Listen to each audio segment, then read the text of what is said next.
Hello. So we'll have two more speakers this afternoon, and our first speaker is Dr. Carl Ryvek. He is a geographer, a professor of World Heritage at the University of California, Merced, and the author of a historical atlas of Tibet, a landmark publication that blends rigorous GIS methodology with deep archival research. He is now working on a companion volume that focuses on Kham, and in today's talk, Dr. Ryvek will share his approach to historical geography and preview early findings from his upcoming historical atlas of Kham. His interdisciplinary perspective helps us understand not just where history has happened, but how landscape shapes social and spiritual life.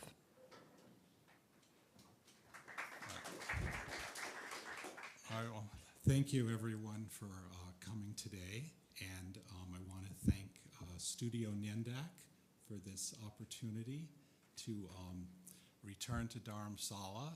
I was once here in 1992 to do research on the historical geography of Tibet. And first, I should mention this title of my talk. It does tie in with what we're doing. The next talk after mine will be on our project accessing the archival film of U2 air photos of Tibet that were taken in the late 50s, early 60s by the U2 planes. And in order to find high-resolution air photos of many Tibetan Buddhist sites that were destroyed, we need to have a really good database first of where these sites were, even if they're no longer there. And so I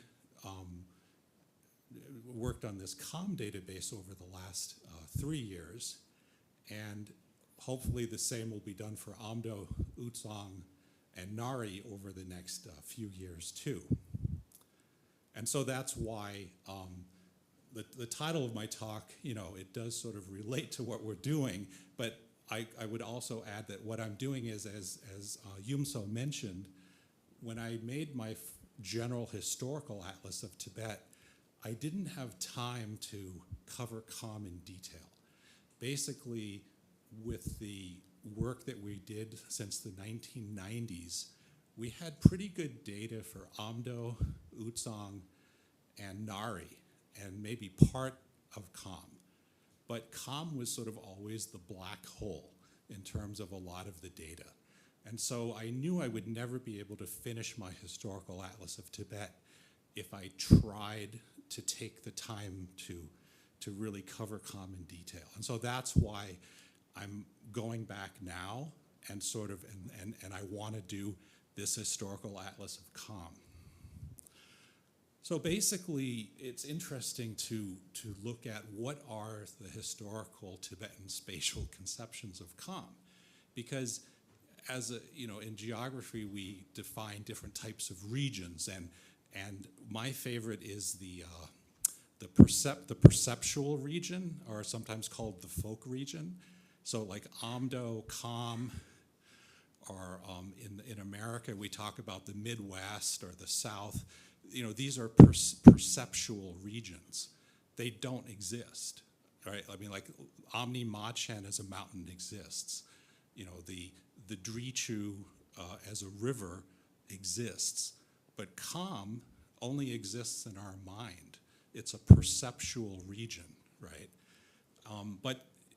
So first, looking at one of probably the most well-studied historical Tibetan sources on the geography of Kham is the Zamling Geshed by Senpo Nomahan from 1830. And it was translated by Wiley and published in 1962 and into English. And so a lot of historians, historical geographers sort of refer to this text for what was sort of indigenous historical Tibetan conceptions of these different regions and parts of Tibet. And as you can see from my map, the first sort of outline of Kham that this Tibetan author gave was that there were 6 ranges or gongs, 6 grassland ranges, and 4 rung, or deeply settled agricultural valleys, or rung. And so we can see it might not be clear on the map, but moving from west to east, first just looking at the 4 rung, we have Sawa Rong, Sanen Rong, Nya Rong, and then Gyalmo Rong, or Gyal Rong. Though the author adds a little footnote that there was also Minyak Rong as a smaller Rong. And so it's not really clear. See, a lot of the modern conceptions of Kham, and according to this concept, refers to the 4 rivers, 6 ranges. And so instead of saying the 4 rung, they say the 4 rivers. And so what were these rivers? We assume it's the Salween, the Mekong, the Yangtze, and was it the Yellow River, or was it the Yalong, right? So it's not terribly clear. But this would sort of be a core region of Kham. And we could say that definitely if we're in this area, we're in Kham. But then my problem is, well, if I'm going to sort of map all the historical sites of Kham, I have to sort of arbitrarily define some sort of boundaries to work with. And so and then we're stuck sort of using contemporary administrative divisions, not because we have to, but most of the detailed investigations and documentations of the historical Buddhist sites, of the monasteries, the temples, are published according to these administrative divisions. And so we have basically Kham straddling Sichuan, these main provinces of China, Sichuan province, part of Qinghai province, part of the Tibet Autonomous Region, and part of Yunnan province. And even the very northern tip of Burma, the northernmost valley in Burma, or Myanmar, had Tibetan settlers who had moved in and were farming there by at least the early 20th century. And so when basically my approach is to mine mostly Chinese publications since the 1980s.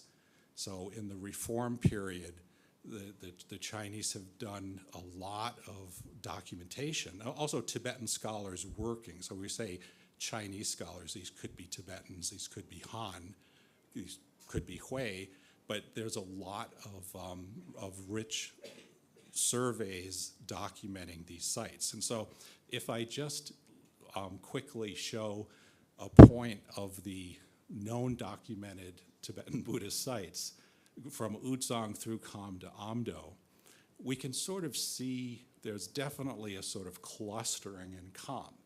But again, what I'm doing is I'm saying, well, I want to take the largest area possible so that I'm sure that I'm getting all of Kham. I'm probably getting areas that would not be considered Kham proper. Maybe they were considered part of the Hor region of the Upper Salween, or they might be considered part of Yunnan province or something like this. But it's a way that I'm sure I'm not missing anything. And one thing I did that was I included Linzhi prefecture, and so that, in other words, I wanted to include the traditional Tibetan regions of Nyangpo, Gongpo, and Dakpo.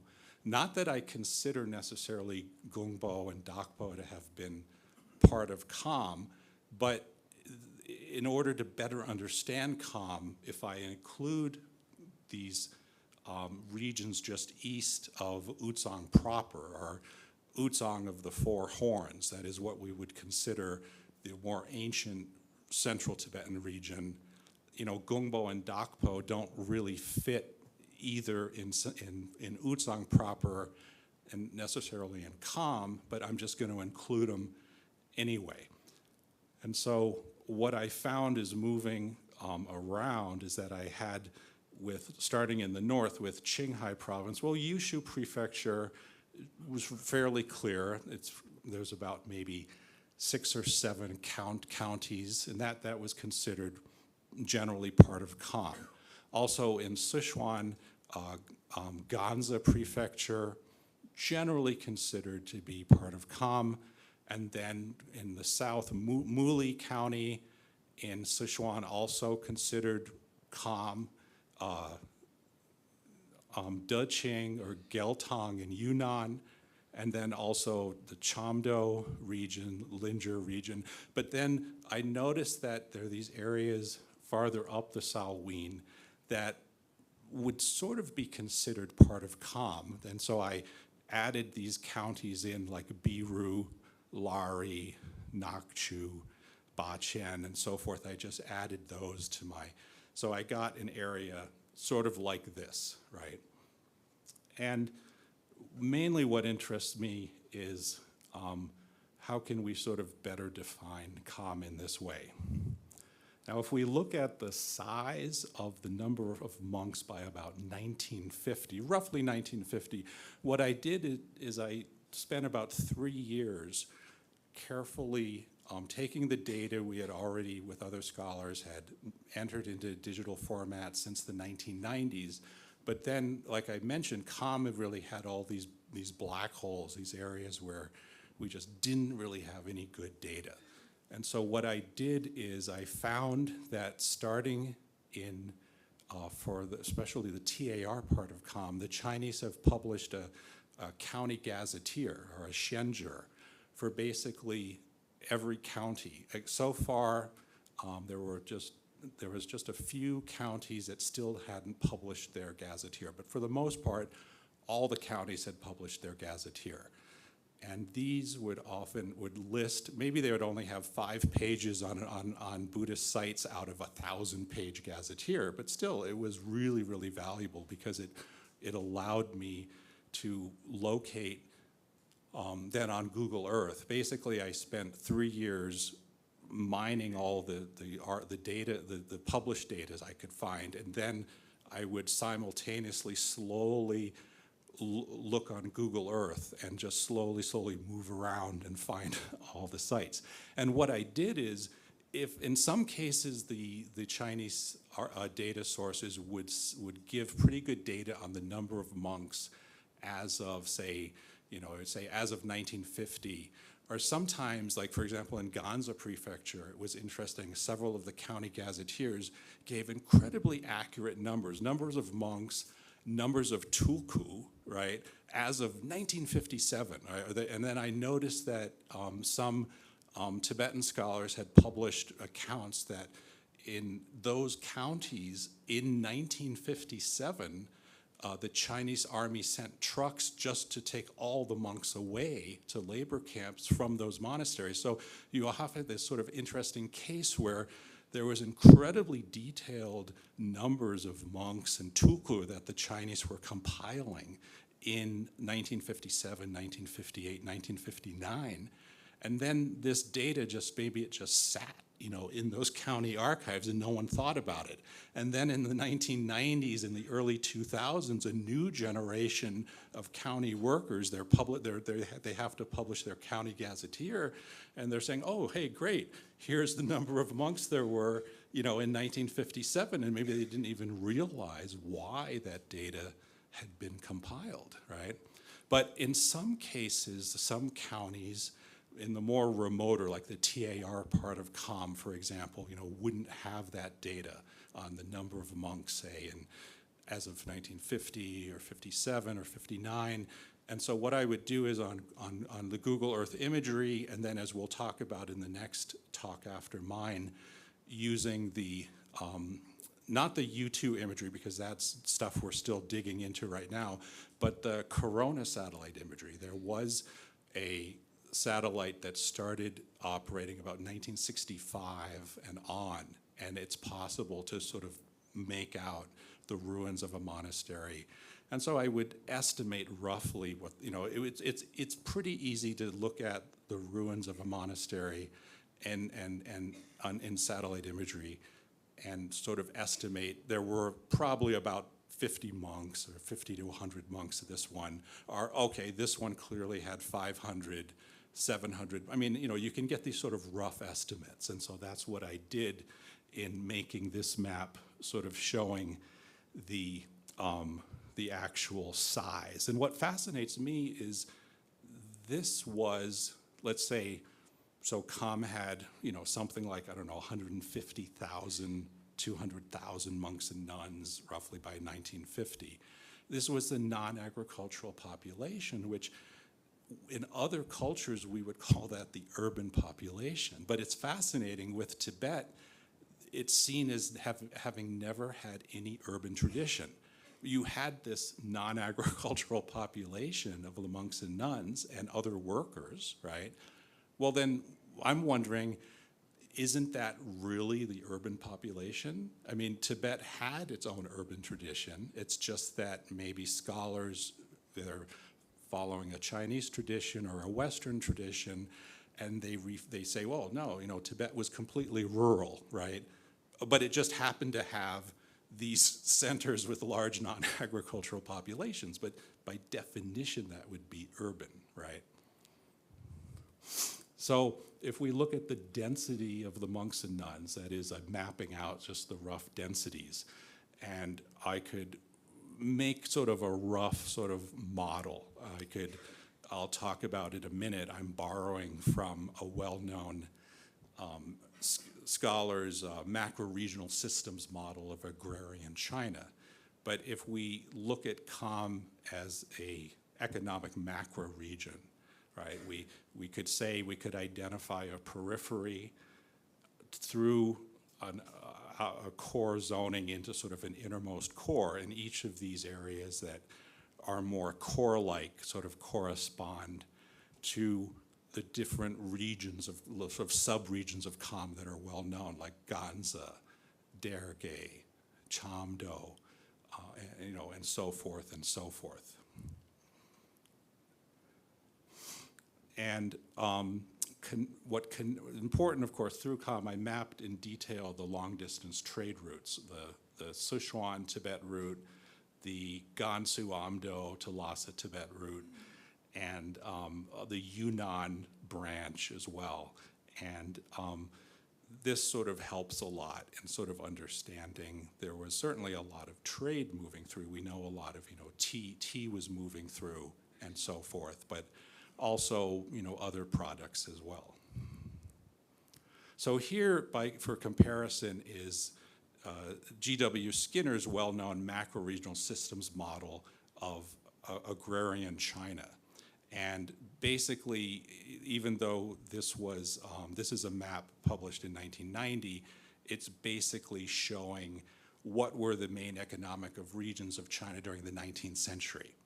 And I was fascinated by this because when I first went to grad school in 1994, I went to UC Davis for my first year, and Professor Skinner was there in the anthropology department.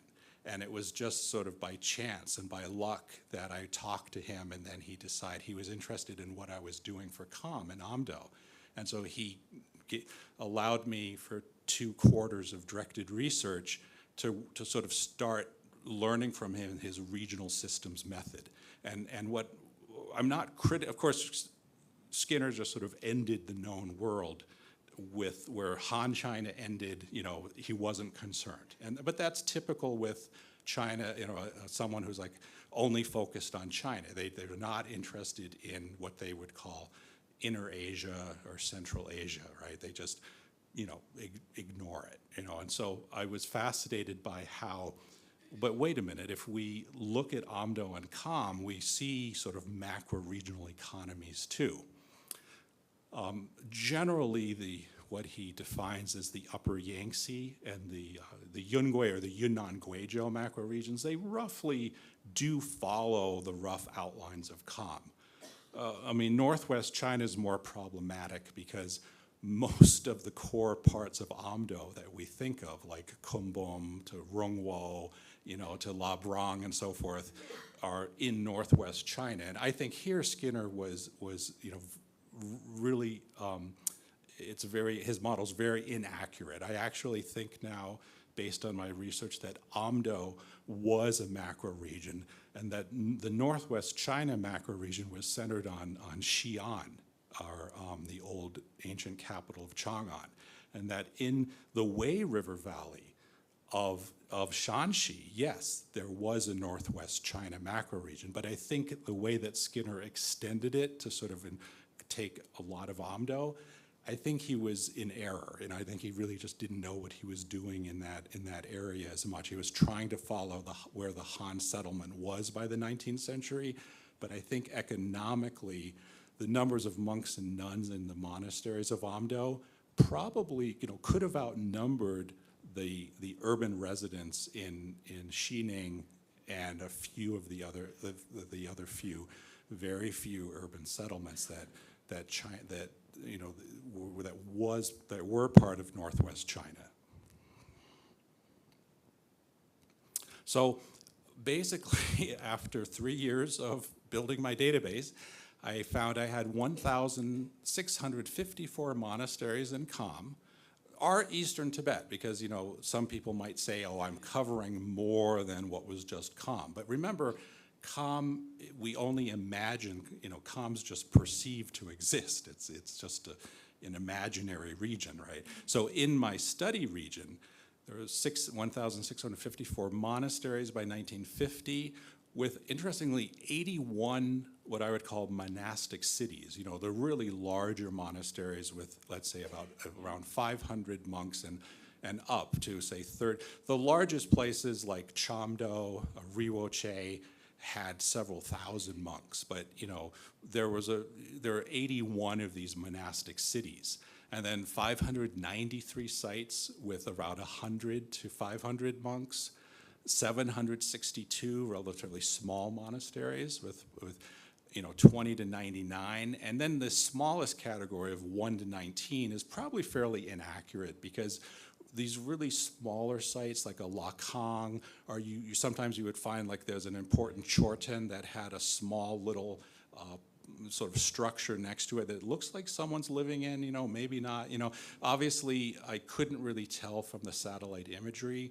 There's probably clearly a lot more of these smaller Lakang that may have had one monk or one nun sort of living there to keep a prayer wheel going or something like that.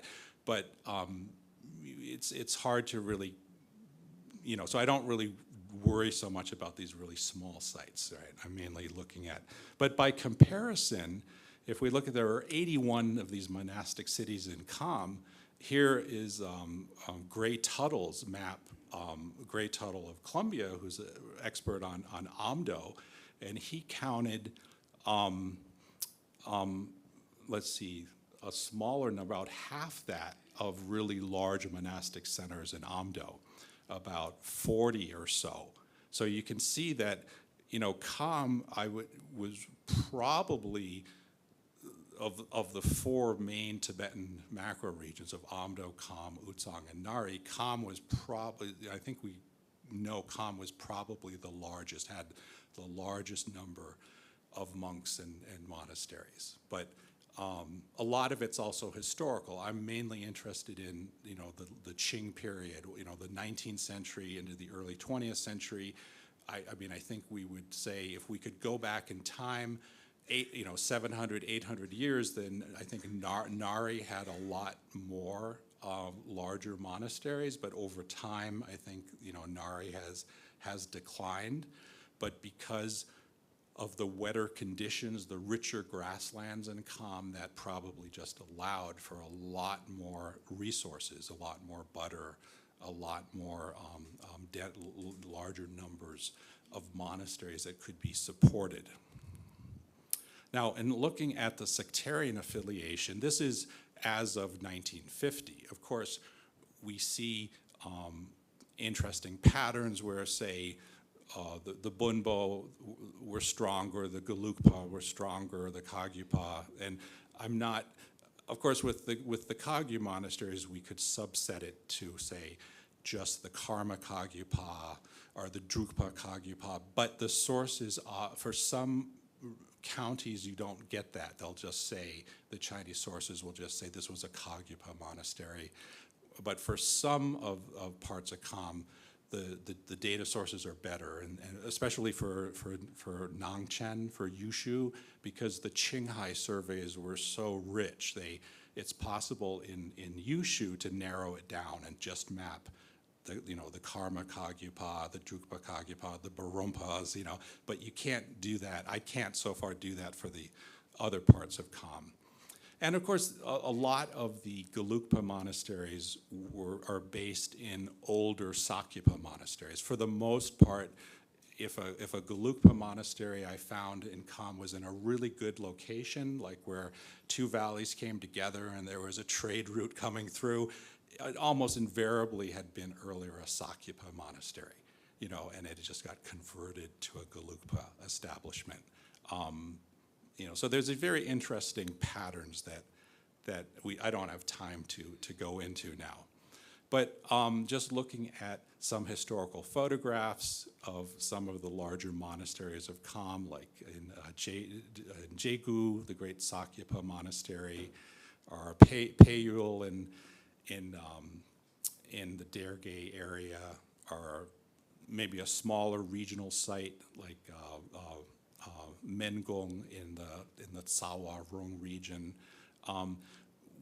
We have historical photographs of a number of sites, but not all of them. And so this is where the U2 imagery is really going to be valuable over the next few years as we begin to methodically mine the rolls of film and zoom in on the particular sites, and then high resolution scan just those sites. We'll be able to reconstruct a lot more. One of the common problems I had is I would often encounter, like here on the upper left, we have a very large, what had been a very large monastery, but we can see some of the walls are standing. And often when there's a ruined site like this, it's not in the Chinese County Gazetteer, because it's like on the right, we have nearby a new monastery. And we know it's new because I looked at the 1960s Corona satellite imagery, and there was nothing there. Okay, so in this case, looking at the bottom image, we have the Drichu, or the Upper Yangtze, what the Chinese call the Jinshajiang. Here we have Batang County on the right, on the east, and we have Markham County in the TAR on the left, on the west.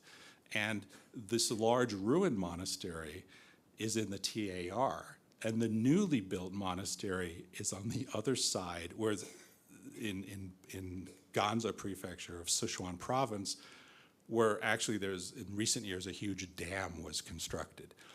And so often when I have this type, I encountered this for about, certainly 50 sites. And interestingly, mostly in Yushu. In Yushu, you get a lot more of this than in other parts of Kham, for whatever reason. And I would generally, assume without better data that the newly built monastery is maybe where the Chinese allowed it to be rebuilt, and the older site. Now, in this case, in the Qing period, Batang controlled that western area of Markham.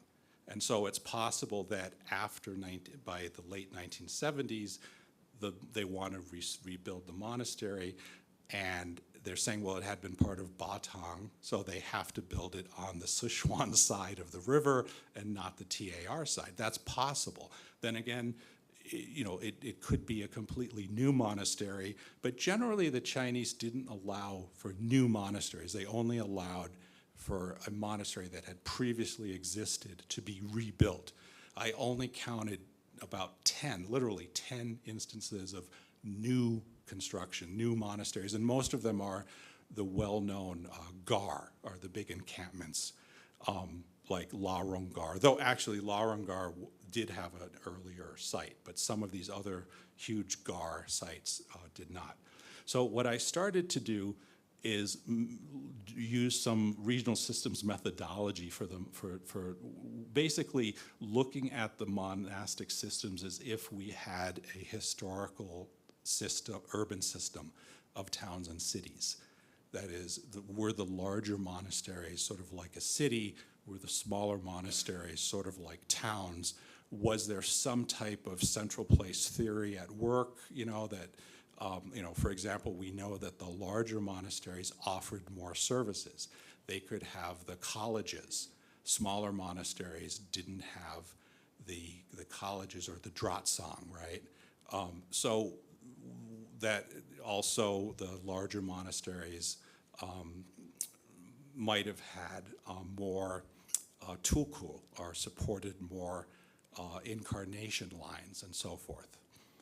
So here what I did is I simply used a GIS method to construct automatically the shortest paths of travel time from the smaller sites to just the mega sites, what I termed the monastic cities. This is very problematic because it's just assuming that sometimes the shortest distance is what people followed, but we know that's not true.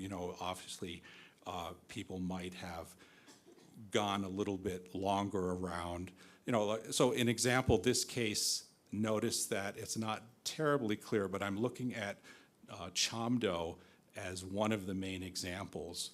And notice that just to the west, for example, in the Riwoche area, we have a couple Gelugpa monasteries that are relatively close to Chamdo.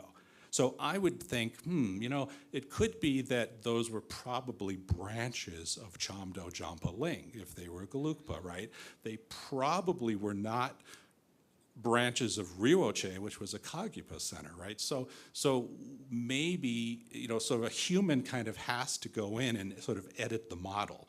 And so a human kind of has to sort of go in and edit this and say, I'm thinking that even if the distance for these small Gelugpa monasteries was a little longer to get to Chamdo, is it possible that those communities might have made the longer distance to the mother Gelugpa monastery rather than a closer monastery that they didn't have as much of a sectarian affiliation with, right? So that's interesting. Another problem I encountered is just the names. So when the sources allow for a Tibetan name, it's not the Chinese county gazetteers for the most part. Though interestingly, the Gunzhou Shenzhen, the Gunzhou County Gazetteer in the Eastern TAR, gave a very nice table where they had the Tibetan script of every monastery, and it was like, well, that's interesting, that's really nice, but only Gunzhou did it. The other counties in Chamdo, in the TAR, didn't give the Tibetan script, right? So generally, I have a lot of just Chinese character names, which I convert to Chinese pinyin.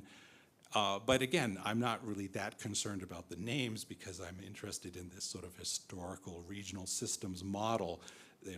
At this scale, I'm modeling all of the monasteries, and the name isn't necessarily so important. Another thing I did is that was interesting is using GIS to calculate a proximal area for each monastery, just sort of saying what's the mid distance between each one, and so what would be up this sort of proximal area. And so going back to our Chamdo example, now if you look over to the west, I went ahead and included those smaller Gelugpa monasteries into the larger Chamdo system, just tentatively. Basically, the problem I have is, while I would certainly agree spending 1 year studying each monastery, doing sort of a monographic study of each monastery would be wonderful, but I would have to live 1,600 years to do that, you know, and so the only way I can try to get a handle on sort of Kham is to do this, right? Here's another interesting example. If we look a little bit north of Chamdo at the great important Karma Densa, the first monastery of the Karmapas, Karma Densa, down here in the orange area, and then just to the north in the greenish blue, we have the Surmong Namgaltse, the great Surmong monasteries. Now, according to my shortest path route lines, we have we have a couple branches of Surmong Namgaltse down on the bank of the Mekong, the north bank of the Mekong.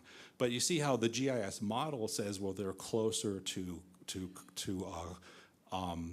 Karma Densa. But that would mean that first they would have had to have more interaction with, you know, a Karma Kagyu center than their own mother Surmong center. It would seem to make sense that they would have had more interaction with their mother monastery. Also, in order for that to happen, they would have had to somehow cross the Mekong. And as far as I know, the closest bridge was south at Chamdo. They would have had to ford or ferry across the Mekong. So again, a human really needs to sort of go in, but the problem is, am I simply creating what I want to find? You know, to what extent is this a deductive model, and to what extent is it an inductive model? I like to think it's sort of inductive. I'm letting the data lead me where the data leads me. I'm not trying to, but here you see I'm intentionally saying, oh, I think there was sort of like a system for the Surmong monasteries.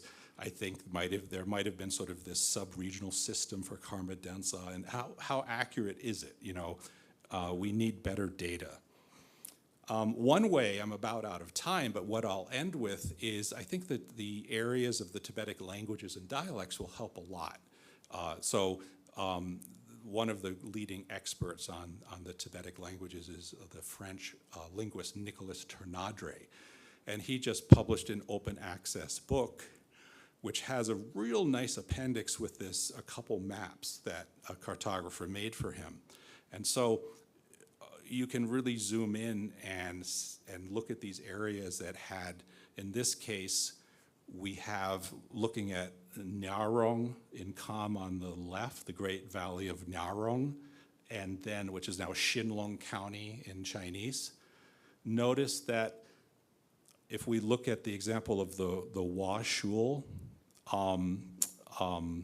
dialects or Tibetic languages in relation to Nyarong, we have an interesting little pocket. See, on the right there, the Washul dialect, the linguists are saying, okay, that area speaks that particular dialect. So what I'm going to do now is simply take all these monasteries and put them into the dialect or the language areas. And then, it's easier to sort of make the argument, well, if these Tibetan people for hundreds and hundreds of years came to speak the same particular language, that means they were in greater economic, social interaction with each other.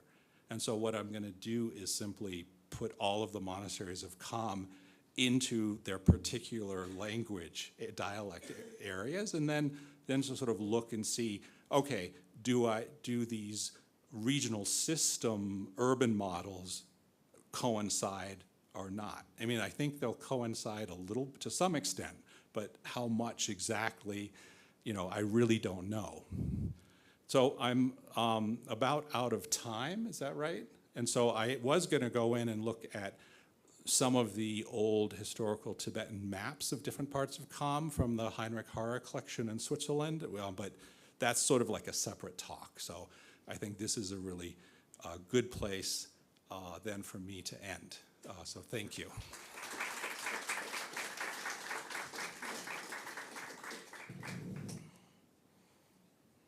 Okay, so we have another talk next.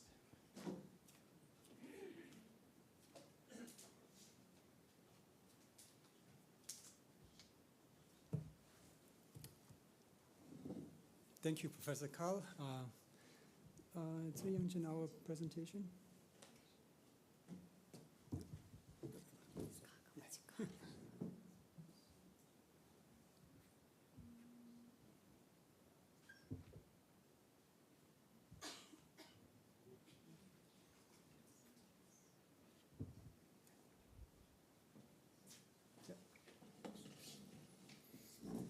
Yeah, sama today.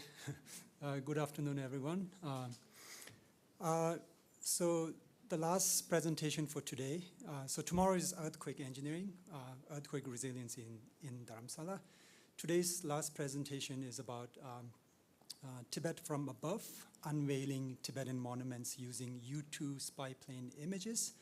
There will be 3 team members from our office who will present this presentation. I'll be followed by Kangjin Doma, who is part of our Studio Nyandak team here in Dharamsala. And after Kangjin Doma, Yumtso Boom from our New York office will present about 10 minutes. So we'll do 10 minutes each, and then I'll end with the 10 minutes where I show like a 17 high-res images of different sites. And then we'll have a Q&A session with Professor Carl here. So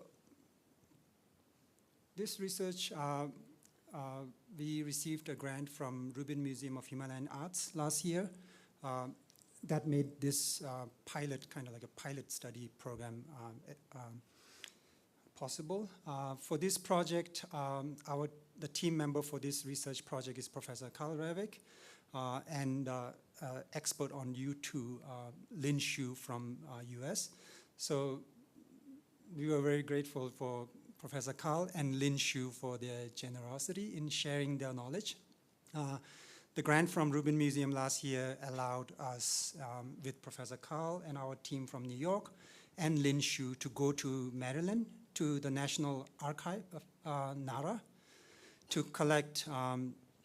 We managed to spend 3 days at the National Archive, and we managed to collect around 8,000 low-resolution images of those rolls. So to give you a brief background about the U2 plane was designed by Lockheed. The plane itself is nicknamed Dragon Lady. Single pilot, equipped with very specialized camera systems that could take high-resolution images from 70,000 feet above. So that's like 21,000 meters above. So when I flew from New York, I checked the elevation. It was 35,000 feet. So U2 would fly twice that. And the primary reason is just to avoid detection from the ground. The primary reason for U2 program is surveillance, especially during Cold War. It was used to collect intelligence information about nuclear facilities in USSR. You might have heard about a U2 pilot that was shot down in 1960s in USSR called Gary Powers. That resulted in a huge issue for the US, because the US was saying that these planes were used for weather information collection. So when they shot down the plane, it was a big disaster for them. So these planes would fly up to 12, some of them flew 17 hours, and then once they enter the region, in this case, once they enter Tibet, they would turn on the camera and continue to continuously take photos for 12 hours, 17 hours. This map was prepared by Lin Xu. It shows the flight path of the U2 spy planes. The ones in blue shows the planes that flew over Tibet, and the ones in green are the ones that flew over mainland China. The spy planes that flew over Tibet, there are roughly 27 missions that flew over Tibet. Most of them that flew over Tibet took off from India. So Jawaharlal Nehru gave a permission. They managed to use air base in Orissa near Bhubaneswar called Charbatia Air Base. So it would fly from there, and then once it crosses the Himalaya and enters the Tibetan region, it would start taking photos. One of the problem, even though these U2 images in 1998, it was declassified. So it's available for public to request. But the challenge is that those film rolls are not properly indexed and archived. So it's very challenging to, even if you manage to scan one photo, it's very hard to find exactly where that photo is. And that's where we, along with Dr. Carl and Lin Shu, we've been working on trying to, we call it georeferencing, finding exactly where that image was taken before we could even use the image. The next slide shows, like Professor Carl mentioned in the previous presentation, the geolocation of the sites that we have been working with Professor Carl. This is part of another research that our office has been working on. We have been working with Professor Carl, Professor Grey Tuttle from Columbia, BDRC, and Treasure of Life. We have been working for past 18 months or so. We have 2 research collaborators in Dharamsala who has been helping our Dharamsala team and New York team in trying to find the exact locations for these sites. We have managed to, these projects were started by Professor Carl and David Germano and BDRC. So but the problem is using the Chinese gazetteer, the locations are not exact. It would say like this monastery is 20 minutes northwest or whatever. So now that we can use the Google Map satellite image, we have been working on finding the exact latitude and longitude for the monastery. So, so we were able to superimpose the data from the 2 research and help us in finding exactly where the frames were taken from. Next slide, it shows one of the missions that flew over Tibet. So as I said, the U2 information was declassified in '98. This particular mission, they released these reports. So this was, the flight itself flew on December 20th, 1964. The mission report, which is usually like 10, 20, 30 pages, this one was approved for release in 2002. This one, you can see it flew from India, and then once it passes Nepal, it starts taking photos, and then flies for 10, 12 hours and comes back. The primary reason, of course, being reconnaissance, trying to gather information. So these reports, even though it does show you this general, like a flight path, the primary purpose is intelligence gathering. So the reports would have a very detailed description about number of trucks, warehouses, airstrips and stuff. So, and it would also say that this day the cloud coverage is clear and that kind. Next, our teammate from Dharamsala office, Kangchen Doma, she'll describe the process of georeferencing, finding the exact where the image was taken. Because without that, it's not very useful. Thank you.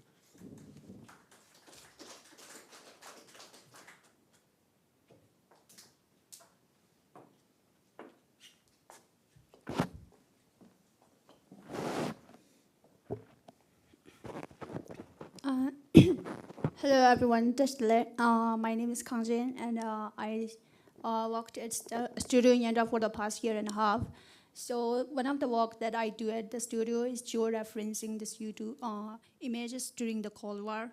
So I'm really honored to share what I have learning with this experts, amazing experts. Yeah. And this is the same U2 mission that Nyandala has mentioned in his previous slide. And here you can see this flight is the mission T3AA44A, which originally flew from Orissa in India, and then it started capturing the images in east of Nepal, and then Tinggi area, Saika, Shikaji, and then coming back to Kangmar area, and then the east side of Ningchi, Thakpo area, and then coming back to Lhasa, and then and then coming at the end it came back to east of Nepal. And And you can see that this flight path has been divided into like small roles, into small parts, like 15 parts. And in each role, they capture like 113 frames. That's nearly 1,700 frames in a single mission. So in a single mission, you will get a lot of images. And you will, the line, brown line, along that there's like a transparent polygon. That is the area that the U2 camera captures. It's like 50 kilometers to each side. And along that, we have another data that we have added, which is the blue dots, which is mentioned by Nyandak, the temples of Tibet data that we have been doing. And after this, after having these two informations, we select the roles that just have the most of the monasteries in that region. And then we request National Archive facility in Kansas for the low-res imageries.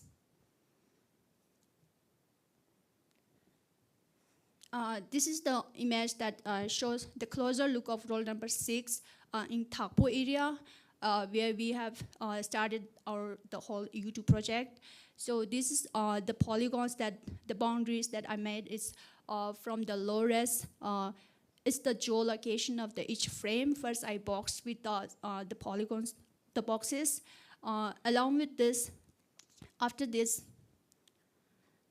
the challenges we face is like the U2 frames were taken back in like 50 years ago. So like we have to match the geographical condition of this to the 50 years back. So while doing this, the rivers and mountain ranges are very helpful. Like when they have unique structures or like unique patterns, then this helps like to crack the whole like image.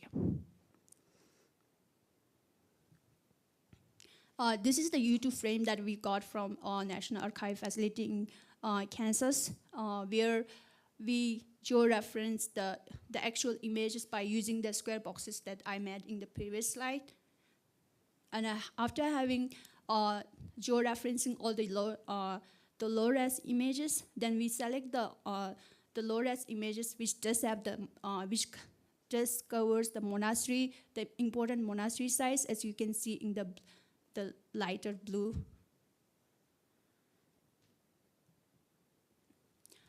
This is how the U2 cameras capture images.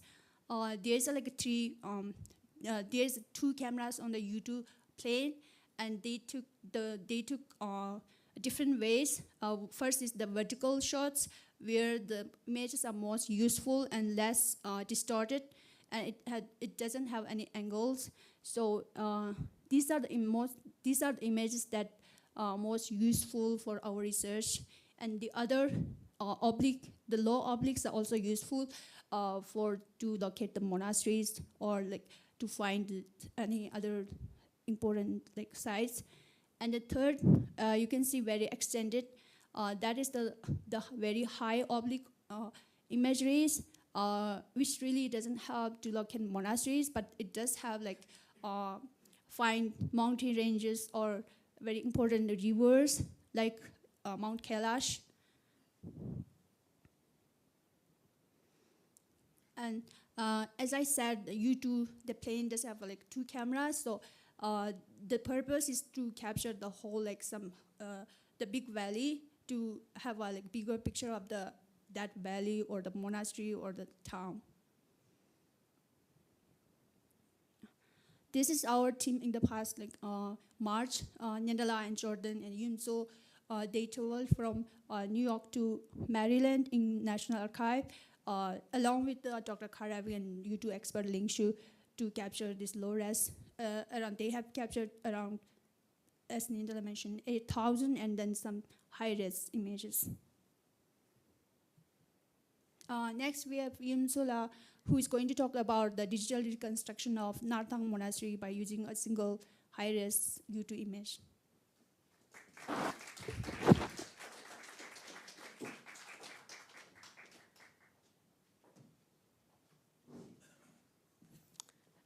Hello. I'll be building off of Nyandakla and Gangchenla's overview of how we obtain the U2 images and georeference them. I'll talk about our next project phase that we've started and this exemplifies how these images can be used to contribute to future research. This project phase, we are developing a methodology for how to use a single high-resolution U2 film frame and build from that a 3D digital reconstruction of monasteries that have now been destroyed or are severely damaged. We're excited that our first reconstruction case study on Nartung Monastery has been accepted to be published in the Studies in Digital Heritage Journal in this coming year. This is an image of Nartung Monastery as pictured in one of our low-resolution film frames. Nartung Monastery is located in Utsang, Tibet, about 15 kilometers southwest of Shigatse. And this film frame was captured by the U2 mission G3203. We decided to return to scan Nartung at a high resolution because Nartung Monastery was almost completely destroyed about 5 years after the U2 image was taken, and its buildings embody so much cultural heritage. Nartung Monastery was founded as a 12th century Kadampa monastery and later became a subsidiary under the Gelugpa Tashilumpa monastery in the 17th century. It's most well known for its use during these latter years, especially as a printing press. Nartung's printing press held 100,000 woodblocks of the Buddhist sacred scriptures, Tengyur and Kongyur, and only about 8,000 of these woodblocks remain today. Nartung Monastery was destroyed, or almost completely destroyed, in 1967, and this is the U2 image of it taken in 1962. And this is a satellite image of the current Nartung Monastery, which started being rebuilt in 1990. It was taken in 2021. So just by visually comparing these two images, one can see a lot of differences between the structures in the two campuses, and maybe the most prominent difference is that there are a lot fewer structures in the current Nartung Monastery. The structures that were rebuilt were thought of as some of the most notable elements of the historical Nartung Monastery. This includes the printing press, the assembly hall, Nechung Chapel, Tashigomang or Kumbum Chorten, and the enclosure walls. One aspect that is missing from the current monastery is the extent of the monks' quarters in the original monastery. One reason for this is because a lot fewer monks live at the monastery today, whereas the original monastery at its peak enrollment was said to have held over 1,000 monks. Another difference is that the printing press today is mostly used for demonstration purposes. It holds about 100 wood blocks rather than 100,000. So all of these differences in the built structures between the two campuses reflect changes in use as well. And one of the overarching changes in use is that the current monastery is more of a site of tourism and education on the historical significance of the original Nartung Monastery, rather than a site of ongoing cultural and spiritual production. And while these purposes are nevertheless important, they do show that the current structures of the rebuilt monasteries cannot replace the original ones, which embodied a lot of cultural heritage and history. And so it's with this motivation of preserving the cultural memory of the original structures in a way that the current rebuilt structures cannot, that we've started the next phase of digital reconstruction. This is our team's 3D digital reconstruction of Nartung Monastery, created by our wonderful architects Pasang Tashi and Tsering Yangchen at Studio Nyandak's Dharamsala office. And the 3D reconstruction was created entirely from one U2 high-resolution film frame. And then the stylization aspect was created using historical sources, including texts, primary texts, and visual depictions of Nartung Monastery. And we'll talk more about these sources and the methodology in the next few slides. The U2 film frame we used for this reconstruction was called 2646R of U2 mission G3203. And the R in that film frame name stands for right. It was taken by the U2 plane's right side camera. And as Gongchenla mentioned earlier, when these images are taken at an angle, the landscape itself is distorted. So our image of Nartung that we were using was a little distorted. And for our 3D reconstruction, we wanted to conduct a shadow analysis of the campus, and for this we needed to be able to see the sizes of each building accurately in proportion to each other, which we couldn't do when we were viewing it at an angle. So we had to orthorectify the image, which means we had to adjust the image so we were viewing it from a 90-degree perspective looking down on the monastery. And we did this in QGIS by using ground reference points along the enclosure walls of the current monastery and the original monastery. We knew that these ground reference points along the two monastery enclosure walls would be at the same coordinates because the new monastery's enclosure wall was built along the remnants of the original ones.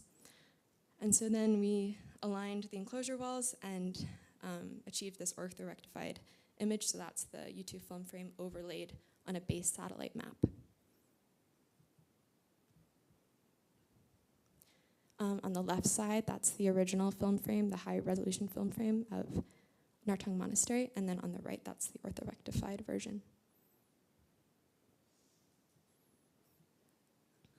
So then we could continue with our shadow analysis stage.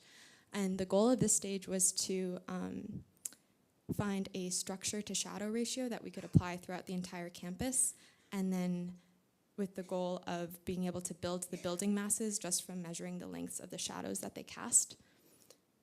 The structure that we used were the enclosure walls, and we wanted to use these because multiple sources were able to corroborate that the height was at about 5 meters tall. And so then we needed to find the shadow that the enclosure walls cast, and we could do this preliminarily in QGIS because our film frame was georeferenced in the stage that Gangchunla talked about, and it was tied to a coordinate reference system. So by measuring any space on the image in QGIS using the measuring tool, it could generate a length in meters. So we could just measure the shadow that the enclosure wall cast on the image and get a length in meters. But the issue with this is that it wasn't super precise because it was based on us just eyeballing the start point and end point of the shadow, which was really dependent on the resolution of the image and our perception of the shadow. So instead of getting one measurement from this method, we got a range of measurements. We got the lowest possible height that we thought the shadow could be and the highest possible height. And then we used one more data point to verify a more precise measurement within this range. And that data point was the time of day that the photo was taken. And this time of day could tell us the angle at which the sun hit the enclosure wall. Every U2 film frame has that little clock snapshot in the corner, and that tells us what time the photo was taken. So we inputted all of this data into SunCalc, which is a shadow generator tool that is used by existing forensic architecture research.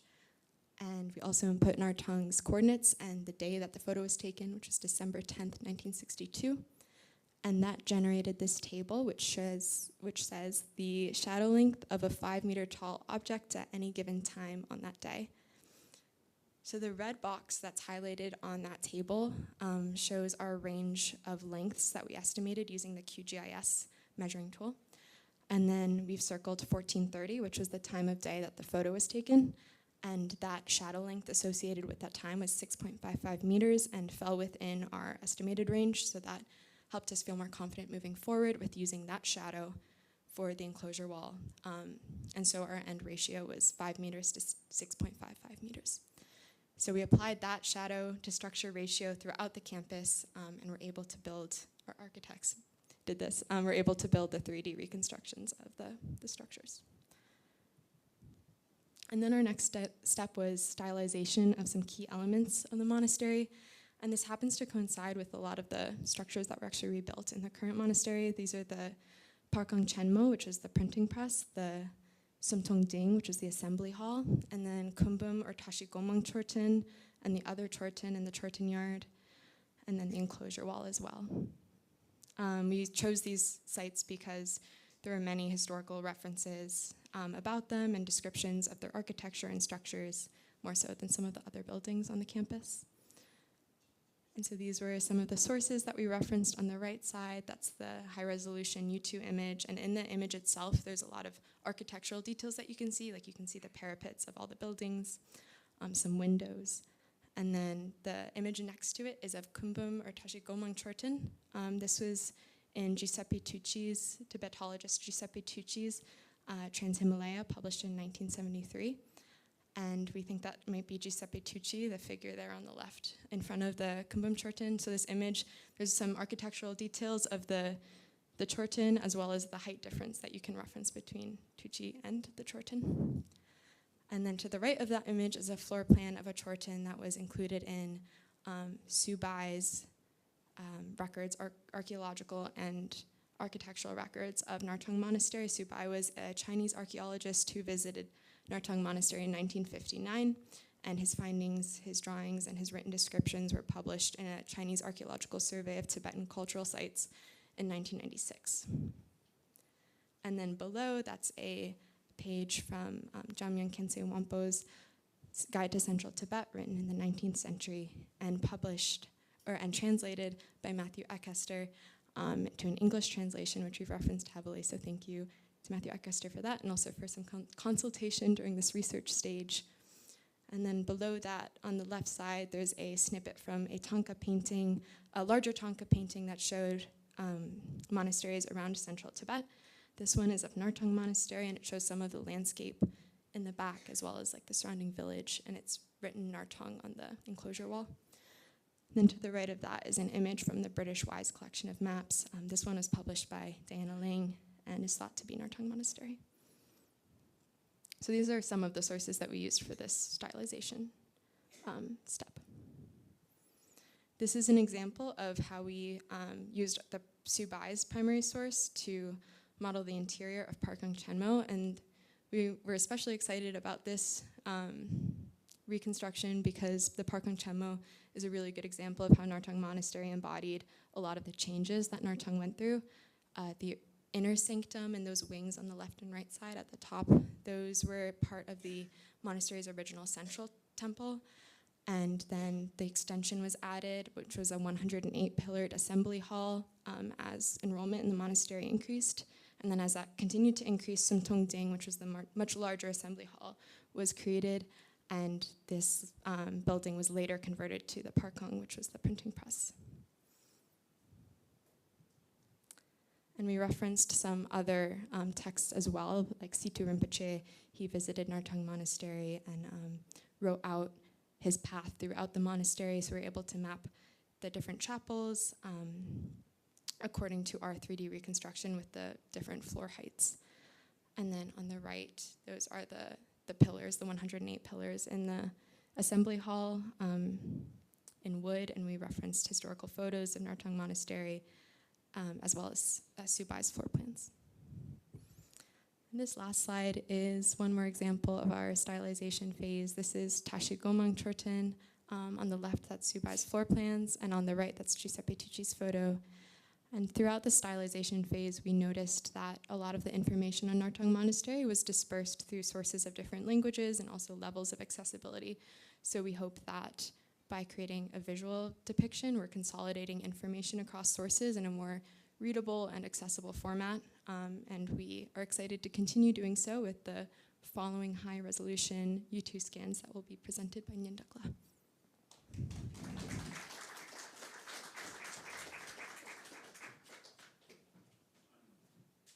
So I'll quickly go through 17 different U2 images that we have collected when we went to Nara, and Kangchen, after Kangchen geo-referenced them.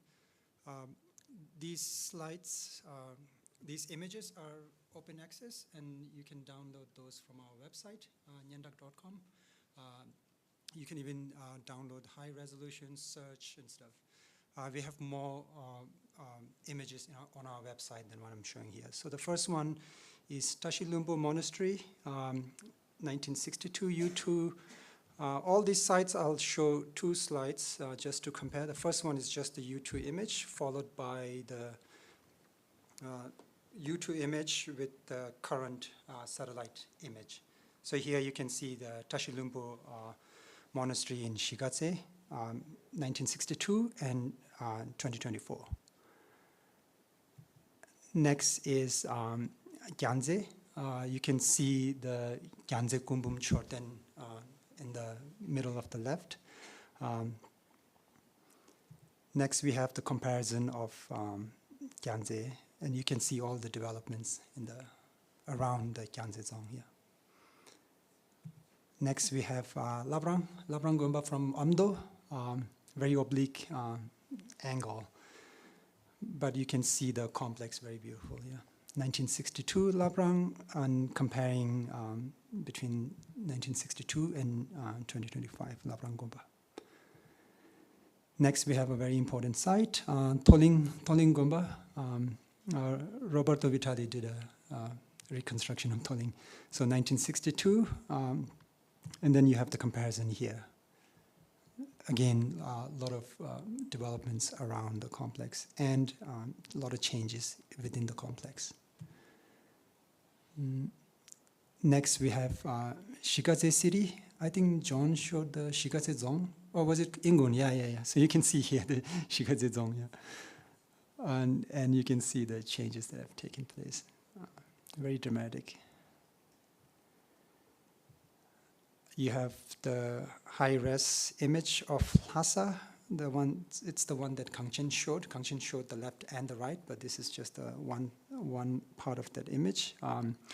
Lin Shu gave us this image, 1959, image of Lhasa taken in November 1959, so a few months after His Holiness left, I think. In the middle of the slide, you see Potala Palace. I'll show some more images that shows the zoomed in.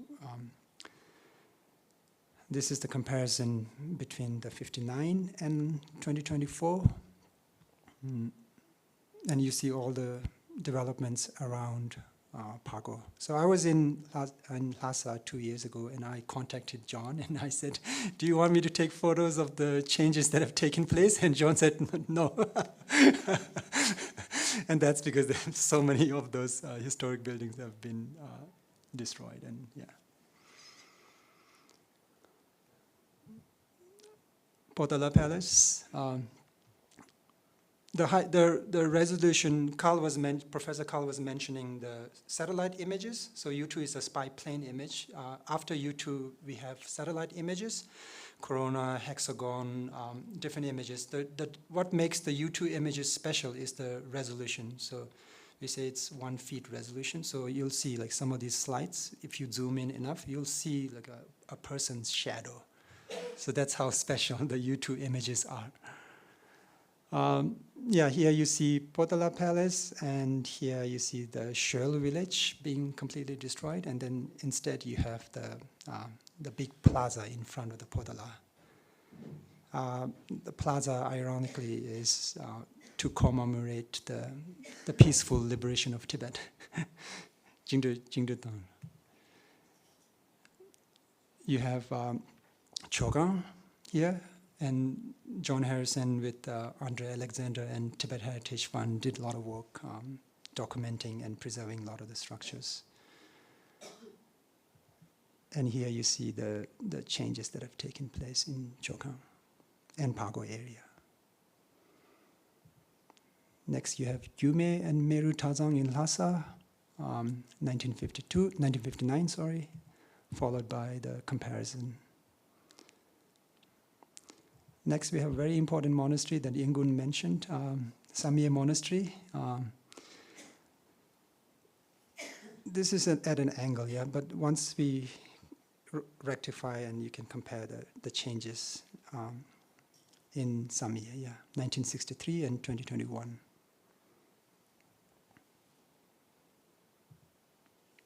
Next, we have Debung Gomba in Lhasa. And the comparison between the two, followed by Nurbulinga, 1959 versus now, yeah.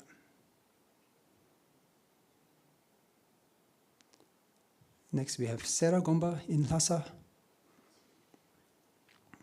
and the comparison between before and after.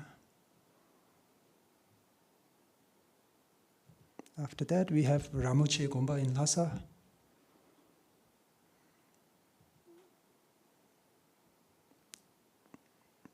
And the comparison, yeah. Next, we have Ngari Tazang in Nedong. And the next slide shows the Ngari Tazang completely destroyed, yeah. And then here we're trying to show, of course, we are architects and engineers. We are interested in the buildings, but U2 images can be used for other purposes. So this particular U2 image of a glacier, we worked with Professor Nigel Harris, and he was able to compare the glacier. So it shows like 70 years ago how much the glacier has receded. So you can see the comparison between the two.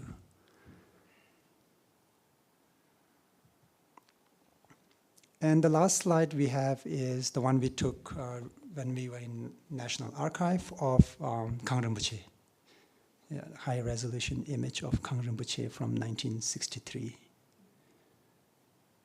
And this image here, I cannot show, but you can zoom in, like, you can continue to zoom in and you'll see the pathways also. That's how high resolution these images are. And lastly, as part of our research project with the Rubin Museum, we, the end deliverable was the online exhibition. So we posted all these images open access on our website. So you can download all of these images for your own purposes and research. Yeah. Yeah, thank you.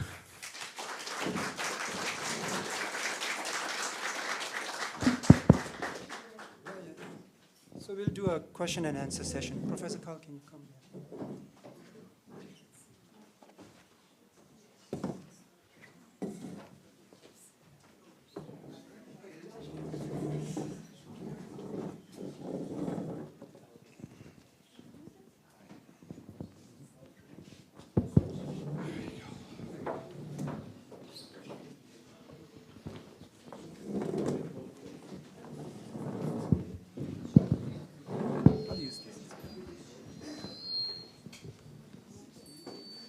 Should I turn this off?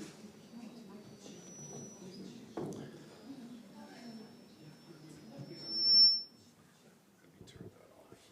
one off, right. But we have to pass this, so. Yeah. Okay, if I can just respond to Professor Carl's presentation. I don't think there's really any doubt even from Tibetan sources, what the boundaries of Kham were. And Thakpo and Kongpo are definitely not in Kham. Po is borderline. I mean, today some people consider Po, which was an independent principality, to be in Kham, but I don't know of any historical, foundation for that, really. Yeah. And Po obviously became incorporated into the Ganden Pujang state in 1927. So, Nakshe, if you go to the north, you were talking about the northwest side and the headwaters of the Salween. Nakshe, meaning the region of the Salween through Jiru, is definitely part of Kham. Beyond that, the Tibetan tradition tends to talk about Hor and the 39 Hor states, which are, sometimes considered to be Kham, sometimes not. But Nakshe for sure, and Tengchen and so on, is definitely considered to be Kham. The ambiguity, I think, and this needs some consideration by geographers, historical geographers at least, there are two ambiguities. One is Golok, and the other one is Gyarong. Because Golok is, generally, for a couple of reasons, because we have this historical notion of Chokosum, this tends to elide, large sub-regions of Tibet, like Ngari, for example, is not included in that scheme. Golok is not included in that scheme, and people tend to assume, that it was part. Also because of the modern Chinese administrative system, because Golok is in Qinghai, people tend to assume that it's in Amdo. It's not. Amdo and Golok are very distinct regions. And probably we have to consider, we have to, get rid of our, three great regions and consider other regions as being regions in their own right, and Golok is one of them. Yeah, well, what I found is that most of the monasteries going up into the Golok region were tent monasteries, and even farther west, they were tent monasteries. And it was only more recently, in the early 1900s, that you started to get maybe some being turned into, they started to build some. But what's interesting is they were all either Nyingmapa branches of Katok, Pelyu, or Dzogchen. And these are deep in Kham. And so even though we would say that this Golok region, at least up to the Yellow River, not north of the Yellow River, but that southern part of Golok, and even, if you have the Tibetan monasteries, the tent monasteries, were sort of, their mother monasteries were deep in Kham, not deep into Amdo. So, that sort of makes it more closer to Kham in that sense than Amdo. But Well, you're right, Golok that doesn't mean that it wasn't a separate region. right, Because Golok could have been its own economic macro region. And it's that's a true. if on many criteria it's a distinct region, right? Well, and- I'm looking at what were the economic macro regions, you know, and what were the economic macro, you know, not what were the cultural regions, you see. So, Well, there is an overlap. I mean, There's you know, an most of overlap. these schools functioned in many by, you know, they extended themselves by establishing branches in areas distant from themselves. This was usually done through disciples of great masters from the mother monastery, return to their regions and set up branches. This is a very common pattern. It doesn't really have any spatial logic, right? But it has cultural and economic significance, the relations which were established. Yeah. So I'm just saying Golok probably we have to consider as not part of Kham or Amdo. Garon also is a distinct, you know, sub-region. Just to be very brief and not to take time away from the fascinating technical discussion, but also want to say, and with the greatest respect to Nicolas, there are problems with mapping dialects, right? Because particularly in this part of Eastern Tibet, the distinction between different dialects is not horizontal, it's vertical. Right? So in the case of Washu, which is in modern-day Litan, the language which is spoken in Washu would be much more easily comprehensible to people hundreds of miles away towards the northeast and even into Amdo, if they are nomadic people, than it would be to the Rongba people, the agricultural people close to Litan. That's how it works, so that the dialects are separated vertically, according to the livelihood of the people, whether they were nomads or farmers or in between. So that becomes a problem when you try to map them spatially, right? well, they must have had, if they were speaking the same dialect, they must have had some interaction with each other. But And they're that's all they're I'm- linguistically quite distinct, and as I say, they have more in common with people far away who are also nomads. Yes, but at least within that area, they're interacting with each other to have the same dialect. They don't have the same dialect, that's what I'm saying. No, where they speak the same dialect. Yeah, so the people in Washu speak a quite distinct dialect from the people in Litan Rong, Right. even right. though they're very close together. Yes. Right. That's right. I'm just saying that's a mapping problem, probably. Oh, yeah, yeah. There's no easy way to do it, yeah.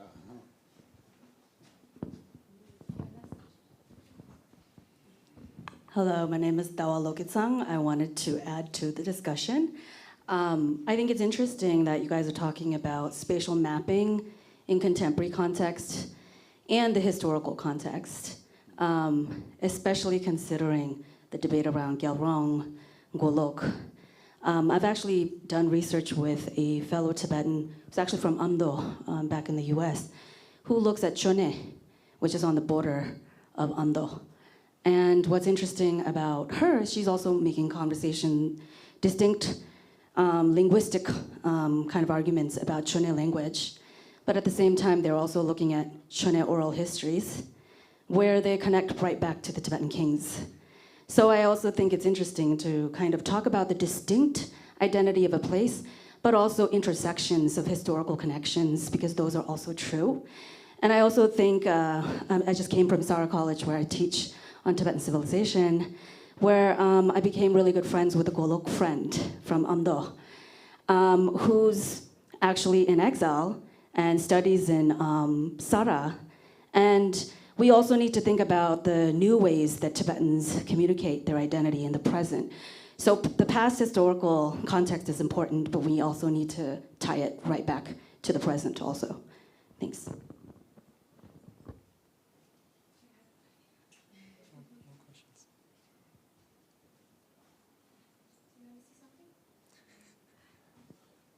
You're right. I mean, I'm basically just stopping and like, I'm saying this is a 19th century model because I'm trying to make a 19th century model, you know, right? So I don't have time to just say, well, what would be this 21st century model? That's sort of like another project. I mean, but they're connected. But I mean, I think that's sort of the limitations with these historical spatial models is they're stuck in the past, but we're only defining that past now in the present.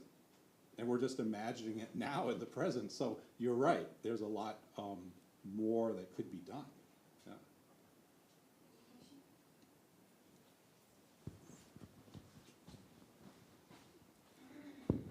Hello, my name is Paldi Sunam. My question is to the you two image researchers. So when I going through your slides, of course you have seen more than what you have ever show us. So when you're going through all these images, what kind of sense you got in terms of the destruction of the Tibetan monasteries and the Tibet villages? Because we used to say that the Chinese destroyed more than 6,000 monasteries. But when you will look at it, it seems to be more than that, especially in terms of the scale as well as the intensity of these destructions. So can you share more about that, please?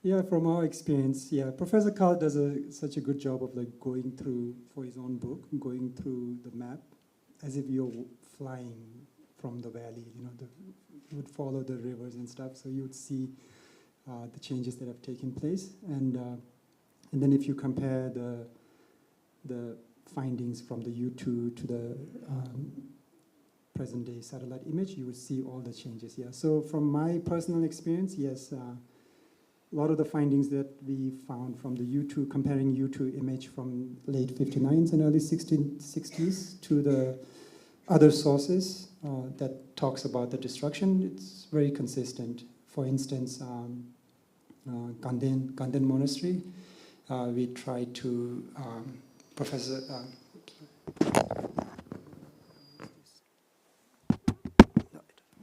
Matthew Akister, when we discussed about this project, encouraged us to reach out to older Tibetans who have lived through these changes. So we went to Ganden Monastery in south and tried to interview older monks and asked their recollection of the destruction, and it's very consistent with the U2 images that we have found. Well, also generally, I found that in the TAR, the monk numbers are, maybe half, in some cases, roughly 40% or something. But what's interesting in the like Sichuan, Qinghai areas, I was finding, just through my sort of rough calculations, that the numbers of monks by 2010 or so were roughly equaling sort of like this sort of 1950s numbers, and I couldn't totally explain. I mean, one easy explanation is more lenient political policies outside of the TAR, but another thing was there were a lot more tent monasteries among the nomadic areas of Litang up to Golok in Nangchen. There were historically a lot more monasteries were tent monasteries that moved with the groups, the family groups with the herds like 3 times a year or so. And generally, I've found today in the PRC period, you just don't see those tent monasteries. And so it could be that a lot of those monks who would have been historically in a tent monastery are now going to the nearest built monastery, right?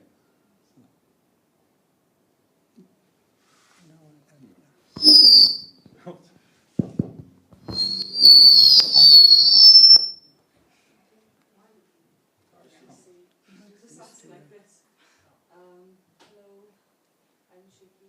Just one question about the sparkling images.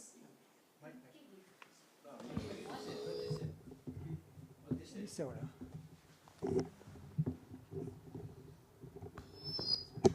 I'll just speak louder. Yeah, I turned it off. Something else. Something else. There's something else in the room. I'll go on. Just one question about the sparkling images. It's really interesting, actually, how you explained you can zoom in down to the length of a shadow of a person during the daytime. But I'm also curious about the nighttime images, if there were any, and what kind of images did they capture at all? I don't think there were any nighttime. Right? No nighttime. As far as we know, the U2 flew in daylight. They definitely needed daylight because the camera was purely, it wasn't like an infrared camera or anything. So they you know, yeah, just they needed daylight. Yeah, and some of the U2 images, there was very bad cloud coverage. So if you go to like a lowlands, you get like a lot of the images you would see like 50 images, all cloud coverage. You don't see anything. And then we try to get U2 images of Zanskar since we are doing the research on Zanskar. But again, some of the satellite images were all white snow. You cannot see anything out of these images.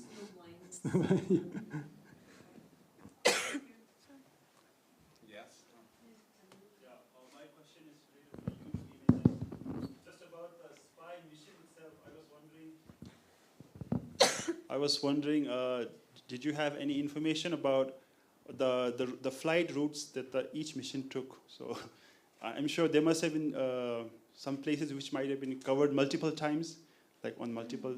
So on what basis? I mean, do you have any information on the flight route? And another one, more of a suggestion, because I come from Kham, it would be really interesting if you can reconstruct because you did the similar work with Narthang Parkhang.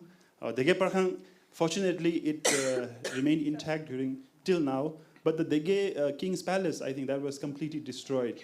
And I think I remember seeing one particular photographic image of black and white, so you could reconstruct the Dege King's Palace.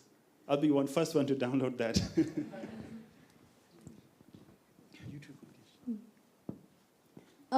The U2 spy planes.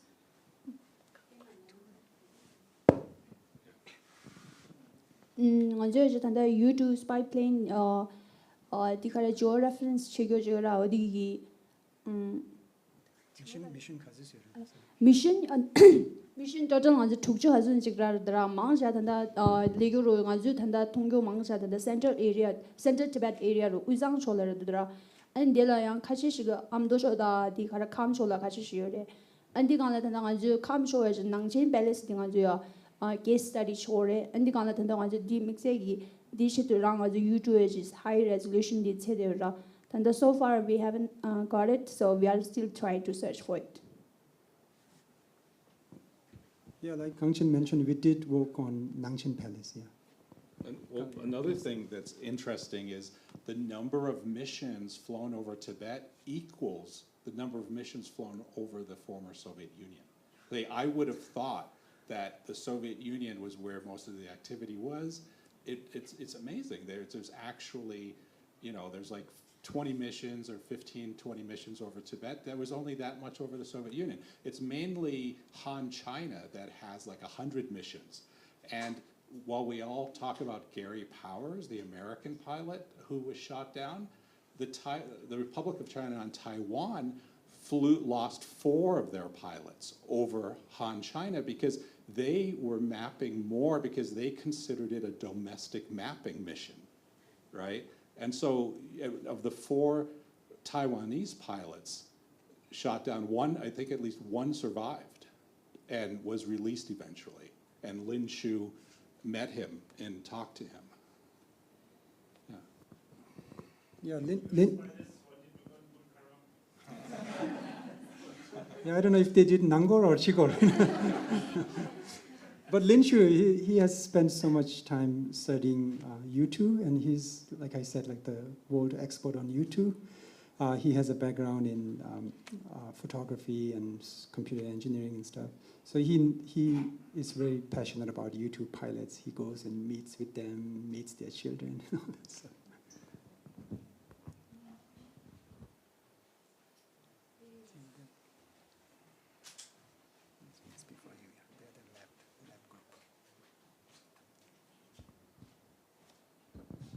Hello, I'm Chugil, and I have a question to Dr. Carr. Currently, we have 6 people working on a project called Mapping Tibet. it's a CTA's project. So like when I see the slide you have shown, it's quite similar what we are working on. When it comes to the reference or to locate the monasteries or the counties, the villages, like we face problem. The reason is that we have never been to like whole part of Tibet. Just like maybe, yeah, I'm from Tibet, so like I know the places around my village, maybe like the county next to my county. So like, could you give us some the references or like, could you give us some like method to do this? Now, like, I want to explain that we are using like QGIS, and some of the county gazetteers we are referring, and I think that's also we need some. Yeah, what I found easiest is each county gazetteer usually has a map of the county, and they'll show all the townships. And so then I would sort of look at Google Earth and figure out where roughly, let's say, those townships were. And then I would just slowly scan on Google Earth the area of just one township in one day, so that I wouldn't miss anything. It was very important to just say, okay, today I'm just doing this one township, which is like these 3 valleys, and that's it. Like if you try to do more, it just becomes impossible. And so that's why I found, by the time I was done, 3 years had gone by. And then my colleague said, like, I'm not productive enough, And I said, well, what do you mean? They're like, well, we measure productivity by these journal articles. And I'm saying, well, how can I, do any research if I have to, produce these little journal articles all the time? That's not being productive, right? So that's why I guess I have to argue I'm in a book discipline, I guess. So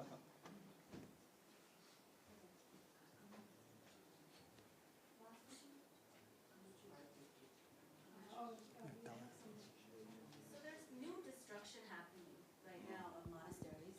Yeah. Is there a way to preserve the mapping of them right now? I mean, with the damming and everything. I'm especially considering in terms of how, at least in North America, with Native communities protesting these dams, now there's the destruction of these old dams and they're returning back to their native lands. So if and when that situation happens in the future for us, a way to kind of remap these gombas currently being destroyed. Well, Google Earth allows you to slide back and say, oh, I want an image from 2010, even though the default image is 2020. So fortunately, all of this stuff, imagery, is being archived. So if we can still go back, and so certainly for anything that's destroyed in the 21st century, you don't have to worry. We're going to have really good imagery. Yeah. Yeah, and all these changes, we've looked at some dams that were built and the villages that were displaced.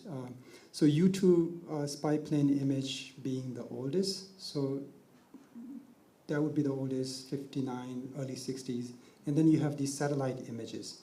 A lot of these satellites are also publicly available. You can go to USGS, and if it's ordered by someone else, you can download for free. If not, you pay $35 and request, and you can get those images. So the Corona satellite, Hexagon, KH9, so those you can get the same exact satellite image, even though it's a little lower resolution, from like early 60s all the way to 80s, and then Google map would cover it. So you have a very good like changes. Yeah, you can check all the changes.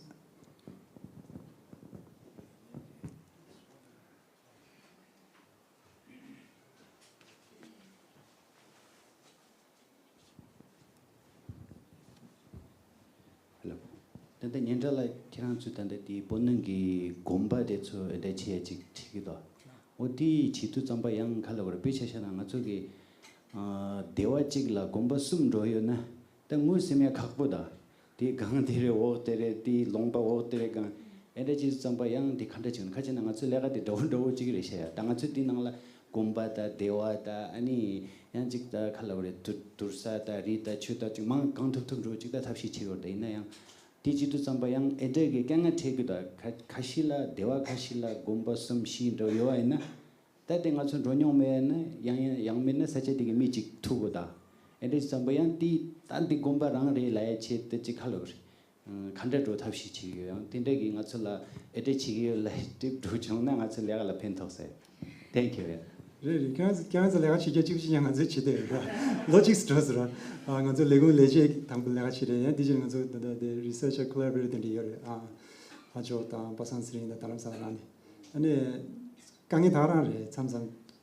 디나로 디나고 공부스물라는 공부스물디 ABC래라 the A 디카이레 B 디카이레 디 타쳐야 돼 가보도요 다다는 가서 공부 체여줘라 페이지 공부 직동 자스토지 가서 체려야 다디 가서 땡저 이야기 저 가지고는 디 세디 간에 라임에 된 가서 여러 다 야미기 단다 게제티에 있는 레야 탭 막보다 아무도 전혀 안드그루스가 탭도 네 캄 탭도 한 cultural monuments of Tibetan 탭도 탭 막보세 양 삼삼 사조도 차시나 계속한도도 양 경고된 게제티 치르다 답시다라 타 건데 칸도 양 타 로게마된 게제티 치르나 근데 이 example dumde yabu shu tengir samse yadi yashara pen thomas kajina ni lo kema de computer de tashin do sabda de tamashe shin yati kalido 당아서 탑시도 당을 야 단들 가지면지 배주신 삼삼 양은 저기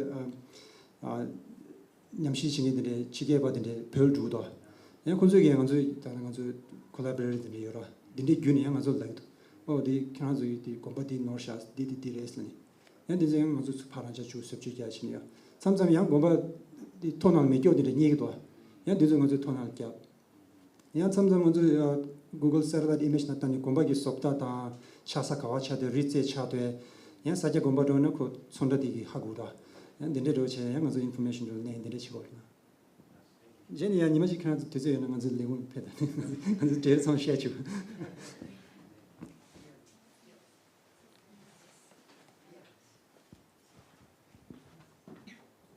I think that's it. So we should introduce tomorrow's. So thank you all for coming today. We'll wrap up today's talk on architectural heritage, and then tomorrow at the same time, the same location, we'll have a talk on earthquake resilience in Dharamsala, and that's with another set of speakers that are engineers on our team. Yeah, actually sitting back there. So yeah, thank you all so much for coming today.